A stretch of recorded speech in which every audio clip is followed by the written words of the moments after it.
My post covers Ghana and then 9 others around to Senegal and also Burkina Faso and Mali inland. But as everyone knows who's here at Africa Down Under, the Australian relationship, the Australian interests in West Africa are absolutely dominated by mining and the extractive sector. And we've done some recent back of the envelope, or a bit more than that, calculations on what our investment relationship is in West Africa, and we've come up with figures that it's over $10 billion of Australian investment in West Africa, and about another 30 odd billion, did I say million? 10 billion in investment, and over 30 billion in potential future planned investment as well. So around the extractive sector, there's certainly a lot of potential, and Brendan works very hard on that in Austrade, in Accra, to match up Australians with interests in the met sector to tack on to Australian companies and other major mining countries and companies that are operating in our area. I think for Australian companies, we do lead the world in the mining and met sectors, and there are always niches there and always opportunities if you are involved in that sector in a niche market here in Australia. So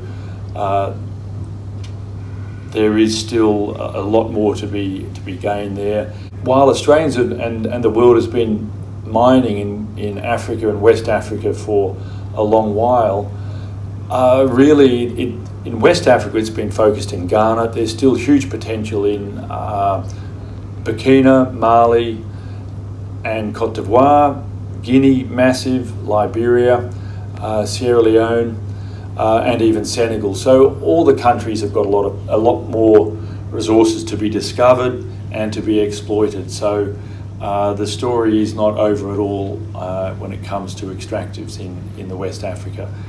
The other sectors are more challenging. As the populations grow, there is going to be obviously a growing interest in taking up education opportunities in the West, and Australia is well regarded, even if people are a bit apprehensive about the distances.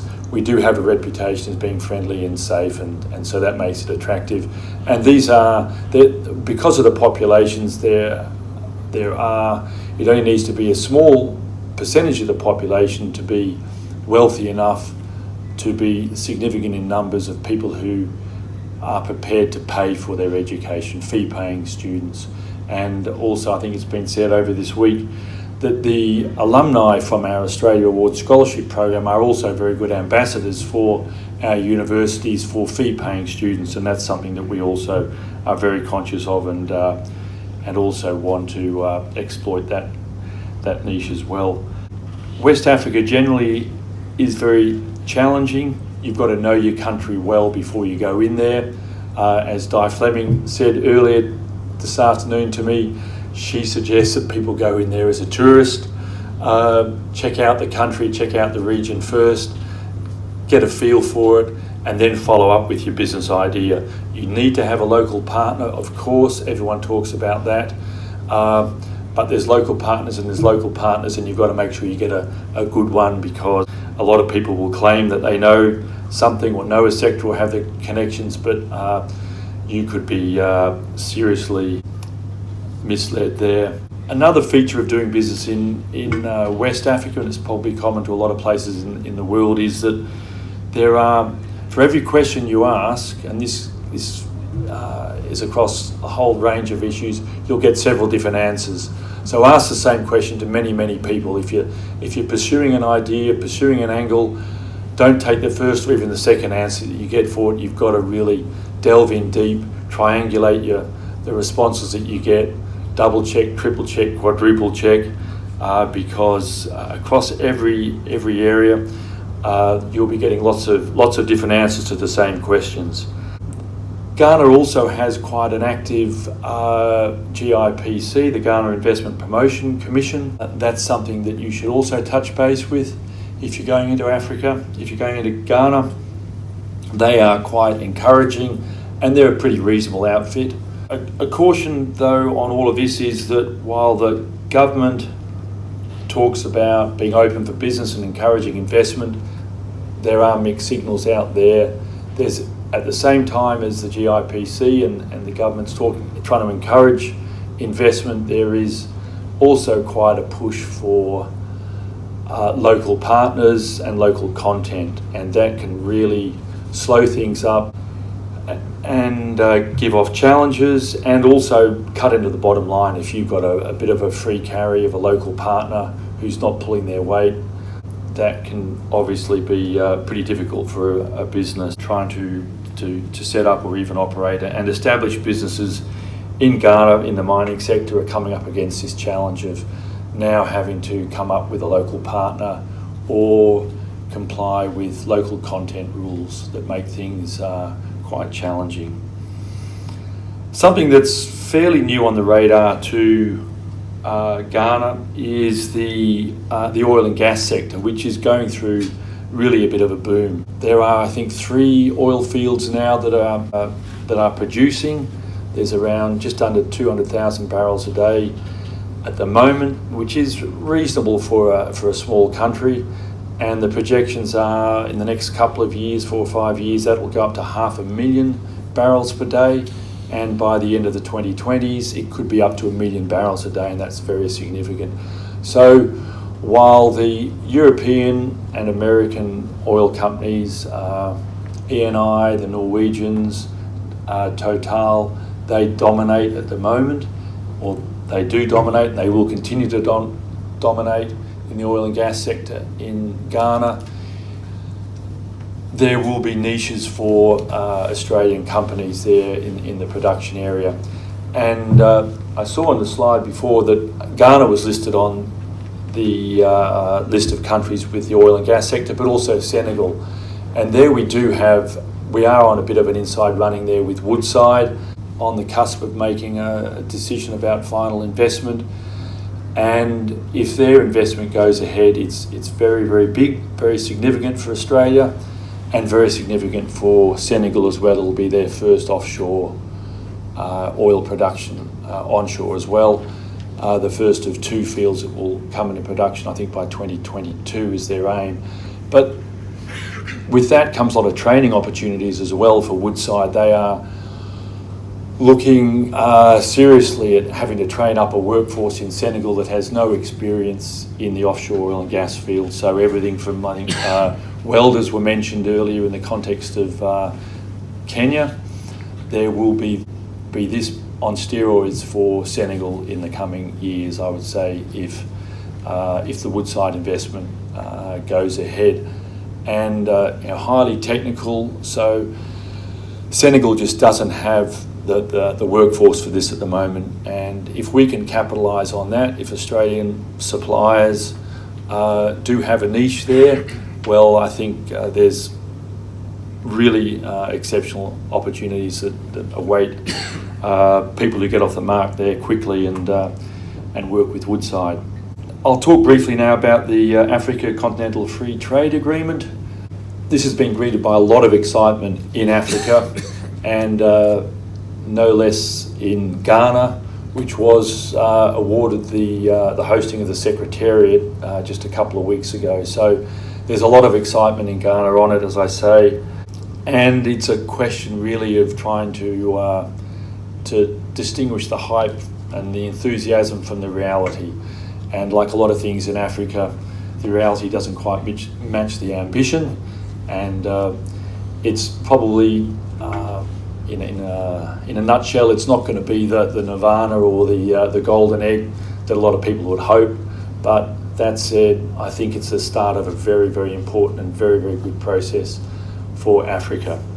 The world is opening up and becoming more connected, and Africa sees this as a great.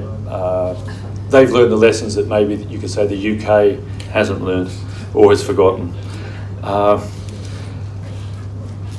Africa is a $3 trillion economy, and so if you look at it in that respect, there's got to be potential there for opening up or knocking down trade barriers there. And the statistics are that something like only 15% of Africa's trade goes outside the continent, only 15%. That's 85% goes out of the continent, doesn't even cross the next door borders. And this is compared to around the mid-50s for Asia and around mid-60s, 65% for trade within Europe. So you can see the absolute imbalance there, or the contrast there, that intuitively you'd think must lead to great intra-African trade in the future. There's a lot of work still to be done on all the rules that go with a free trade agreement, a free trade area, and some of the rules have been, or the basics have been determined, but a lot still to come. 90% of goods are supposed to be liberalised in the next 5 to 8 years. 90%. 7% of the goods are to be classified as sensitive, and the timeline for them is not 5 to 8 years, it's 10 to 13 years to be liberalised. And then 3% of goods can be exempt from the free trade entirely. So, but with these figures, what hasn't been determined is which goods are classified as which, and so this is where a lot of serious horse trading is going to take place. And with 3% of goods being exempt, that's going to really bring up some interesting arguments and discussions between the African countries. Also, 42% of intra-African trade is in industrial goods. So 42% of the 15% is industrial goods, and that's where I think a lot of the gains are expected to be made. So in industrial goods trading between the countries of Africa. So I guess for the Australian context, the Australian interests here are that, if you set up an industrial factory, whatever, in Ghana or in Africa, you've got potential for this $3 trillion, 1.2 billion people market in the continent. So industrial goods is where there's great potential. 75% of African exports are minerals, are extractives, and so the potential for those to be traded across the continent are much less, because really they need to be refined, they need to be used, and they're going out in bulk to the already industrialised countries around the world. So I think the potential is much more in industrial goods rather than extractives for promoting trade across the continent under the new free trade agreement. So there's trade in goods and services, and then trade in goods, and with that is the issue of free movement of people, and that really, as I understand it, has got a long way to go to be settled, and countries such as Nigeria are going to be fairly sensitive about the negotiations regarding that. Trade in services, significant potential there, but again, a lot to be negotiated. Transport, communications, financial services, tourism, business services, and even something such as air transport, the open skies. We'll have an open skies agreement. What's that going to mean? A lot to be worked through on services, and similarly, a lot to be worked through on rules of origin and dispute settlements. So watch that space there. Another significant issue for the governments of Africa to confront with the free trade agreement is the fact that many of them rely on import duties for revenue, and if they're going to be giving away abolishing import duties, that's going to be seriously undermining their revenues, and some people have said that they're going to have a change of mindset to get away from thinking of duties as a form of income tax or a form of revenue, and they've got to move more to corporate tax and income tax to fund their expenditures. So that's going to be another serious challenge. Some good news from our point of view is that I understand that people back in Canberra are looking to provide some training to the African countries in the context of the free trade agreement negotiations, and that's going to be very positive for Africa and positive also for us to demonstrate that we are supporting this move, we are supporting African trade and promoting Australia, our credentials as a country that supports free trade with a lot of expertise in it. So I hope that that's something that we're able to capitalise on, and I'm sure that the Africans will be very pleased to receive that training. So that's it. Thank you.